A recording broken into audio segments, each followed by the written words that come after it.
Morning. Morning. You've been very grumpy this morning. I have. Am I in disgrace? Well, I hope it doesn't reflect on and come across on the film you're about to do. I'm just going to say, I have no onions. I have no onions today. I've got no onions. Not an onion in the house. Not a leek, not an onion. Nothing. Is that why you were grumpy? No, I was just grumpy. You didn't empty the bin, did you? Anyway, I'm going to make something really lovely and delicious, and you're going to eat it and really be very, very grateful and thankful for it. I always am. So okay, in the fridge I have some pesto and some sun-dried tomatoes, and I thought, oh lovely, salads, pastas, yum yum yum. Then I thought, bread. I'm making bread today because we're just almost out of it. And then I thought, well, let's make a slightly different bread. So this is where I'm going with my train of thought here. And I'm going to make pesto, sun-dried tomato, kind of Chelsea bun thing shape, pull-apart breads, but with real dough this time, not with just a self-raising flour one I did last time. So I thought that'd be quite nice. Yes? Sounds lovely. I think so too. So in here, 500 grams of flour, strong bread flour, yeah. 10 grams of yeast. Okay. You hope. I hope. Well, that was the thing. Now this could be out of control because my weighing scales decided to go bananas on me halfway through weighing out the yeast and go back to 0. So I have no idea how much is in there, but I think it'll be fine. It looks like 10 grams. Should be all right. Should be all right, my lovely. It'll be fine. It'll be lovely jubbly. Let me just go back to I think these are stop it scales. Right, I'm on the grams again. I'm just going to whack in some more, olive oil, okay, as well into the mix. A couple of tablespoons. And some garlic, which I've just softened off as well in some olive oil. That's going in, okay? Now, if you've got lovely whole baked garlic, lovely, that would be delicious in here.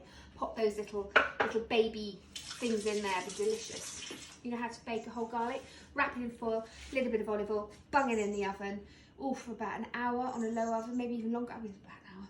And then they're so soft, you just pop out the cloves and they're soft and they're delicious, so you could do that.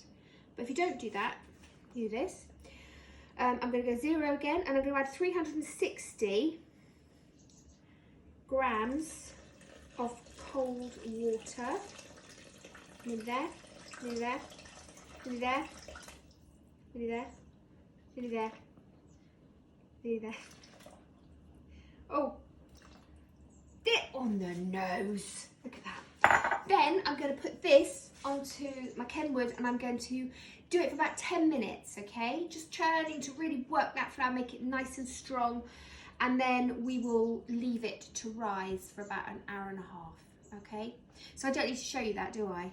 No, I don't need to show you that. That's what I'm going to do. When you come back, I will have the risen 1.5 hour dough, and then I'm going to fill it with pesto, which I'm going to mix together with cream cheese and spread that over the top, dot it with these beautiful sun-dried tomatoes, and then obviously more grated cheese, because that's what I do. What a mess. I know, it's a bit, isn't it? Well, do you know what?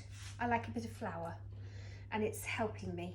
It's stopping it to stick and everything. And I've had a little play. So what I've been doing, right, okay, before you put the camera thing on, I took the dough out, turned it out onto the surface, and I played with it for a bit, okay, just to firm it up, help strengthen again the flour, the gluten in it, because this rose for about an hour and a half, and then I didn't knock it back. I just sort of just turned it out and then just played with it and just, you know, did that with it really. I did this. I was doing things like that.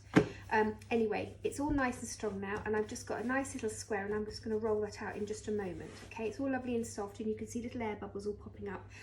And you can also see the little flecks of garlic in there as well that I put in, which is quite nice. Now, the filling, because as I said, we're going to make kind of like Chelsea buns, but without the raisins, the sugar and cinnamon. We're going to do savoury ingredients. So I've got some delicious sun-dried tomatoes in here, which I've just chopped up, okay, in their oil. There's some pesto, really good fresh pesto is ideal to use. If you don't have that, I do understand, just get the jar stuff, it's fine. Just, I quite like the fresh. And I'm going to add to that a little bit of cream cheese, okay, sort of make a paste out of it with that, which is going to be spread. And the cheese just kind of enriches it, and I love cheese, and so it goes into an awful lot. I'm going to put a little bit, I'll just get another You spoon. nearly put that I spoon in the nearly cream did. cheese, didn't you? I so nearly did. And then I thought, well, I might use it all. And then I thought, well, I might not use it all. And if I don't use it all, then I'm going to have a pesto street cream cheese. So I might end up using it all anyway. Err on the side of caution, sir. Okay. Actually, I think that's plenty. So this is cream cheese and pesto. All right. So we've got sun-dried tomatoes, cream cheese and pesto, and then we've got some grated strong cheddar as well. All right, I'm just going to melt that, it'll be lovely. Now, I have mentioned this before, but in that corner, we have the noisy cupboard, don't we? Which is the cake tin cupboard. Right at the back of it is a springform tin. Couldn't be bothered to go into the back to get it. So I'm using this, which I think will be fine. It'll be a bit small actually, but I think we'll be all right. It'll all squinch together and I'm sure it'll be lovely. But ideally a springform tin is great if you can find it in the back of your cupboard. I should have got you to go in there, shouldn't I? You wouldn't want to, would you? No. Not today. All right, so had a play with the dough. A little bit of flour around there just to stop it sticking. Not too much flour, because although it looks like I've got lots of flour on here, I haven't used a lot to roll it out because we had a perfect measurement of flour in the actual mixture, and you don't want to add too much because it just makes it too dry and floury. Can you see all those little bubbles? I think I might have added the right amount of yeast in the end. It seems to have worked okay. Right, so now I'm not going to roll this too thin because we actually don't want to have them too many of them to put in there. So I think actually that will probably be about right, which means I've probably got too much mixture to go inside, but that would be great on pizzas because we're going to do some pizzas, aren't we, this weekend, so I'll just save that. All right, so spread your pesto first over the base, right up into the edges, okay? But not so much there, just the side edges. Okay. These are some of my favourite flavours. I think this is going to be quite delicious. This just came to me, you know, John. Did it? Yeah, it just came to me. When I saw the pesto, I thought, oh God, I think this is going to be quite a delicious idea.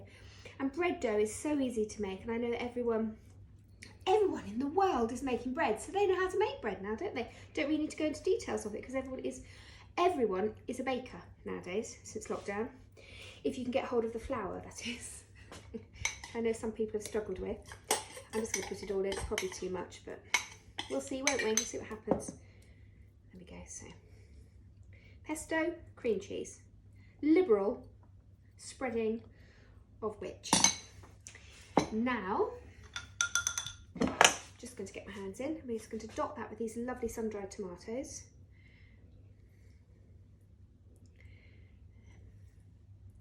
Little bit of the olive oil, not a problem. The sun-dried tomatoes came in. Oh God, I'm going to put them all in. There we go. Okay, that goes in. And then cheese. Right, this is going to be a nightmare to fold. I just know I'm going to get myself into a terrible sticky mess. If you hear me say shh, cut very loudly, it's because I don't want anyone to see the mess that I'm going to make myself in. There we go. All right, so spread that. That's actually a really good pizza topping, isn't it? You could actually put that as a pizza in the oven, but we're not doing that. We're going to roll. I'm going to roll that way, the long way, okay? Roll, roll, roll, squidge down, roll, roll, stay in there, ingredients. Roll, roll, and when you get to the edge, okay, we can pinch because we're a dough, okay? Pinch it all in. Pinch it in all nice and tightly, okay? Like that. And that's the seam that will go along the bottom. There. Now, actually, again, bake that. There's a bit of me that kind of thinks, should I just bake it like that in the oven? What do you think? No, I'm going to do it. What do you think, John? Bake it like that. It's like a big sausage, pesto bread sausage thing. All right, we'll do what I was going to do. So cut down the middle like that, and then I think we'll have 4, because this is going to prove again. You see, what I meant when I said get it to the edges so everybody gets a really good portion. There we go. Okay, right. Now hopefully I can squidge these all in. I'll tell you what I'm going to do. I'm going to make sure I get them all in by doing the really good ones first around the edge. Now these are all, I'm going to give these time to prove, and as they prove they'll stick together, and then when you cook it you pull it apart like a big pull apart bread, and you stick it in the middle of your table and everyone joins in. My goodness me, it's almost I know what I'm doing.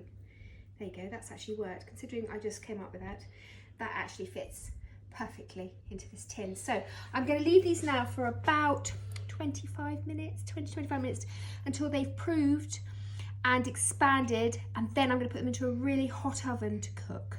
All right, so I think I might quickly show you what it's like when they've proved so you see the good size, and then I'll pop them straight into the oven.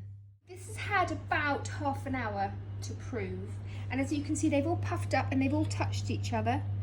You see all that? And they're beautifully proved, so all nice thick bits. Okay, so it's going to be doughy and soft and gorgeous when it comes out of the oven. I'm going to put them into a preheated pan. So the oven's about 220, which is nice and hot. I might turn it down a little bit just to make sure it gets cooked on the inside but not burnt on top. But I'm going to lift it now into a preheated pan. Put a little bit of foil on there because there's oil leaking, because this is a loose bottomed pan, which you will find even in a spring form as well, unless you've got some of the groovy ones. So I'm going to put that into the oven, half an hour or so. I'm going to have a little look-see and I'll let you know how long it takes when it comes out. But initially, as I said, 220, that kills the yeast, and then you reduce the temperature down to make sure it's cooked in the middle. I'm so excited about this. I think it's going to be delicious. Really, really yummy. I can stop now because I'm not having you see my bottom as I bend over and put it in the oven. What do you think? Looks mighty fine. Mighty fine. Now, took about 25 minutes at 220, and then I did about 15 minutes at 180. But again, use your judgment. You just want it to be cooked in the middle. Now, little tip, I'm just going to put my loose bottomed flan tin on top of that upturned bowl, so I can just take it off really easily. So just put that onto there. Put that back in there. Shove that in there.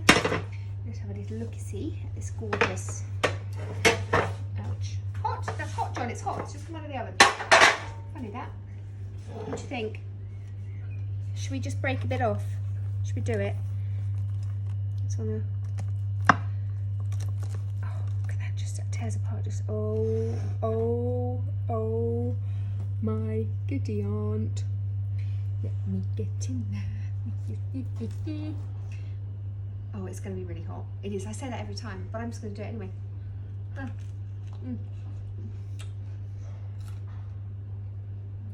That is really good. That bread is lovely and light, and it's just full of olive oil and flavour and pesto. The sun-dried tomatoes, a little bit of acidity. The cheese makes it all gooey. It's warm. It'll probably give me indigestion, but it's the way I eat it. I probably recommend eating it lukewarm, but. Can you hurry up because I need to try a bit? It's so good, John. Oh, it's so good. If I mention how good it is, do you want me to go through it again and tell you how good that is? Really good. So, really easy to make. Give it a go. Do you know, this, now we're all doing the barbecues and we've got the bubbles and the fact that you can meet certain members of your family. He's given me the look as if to say, shut up, because I want to eat more. But if you're doing a barbie, social distancing barbie, this is the bread to pull apart when you eat your barbecue.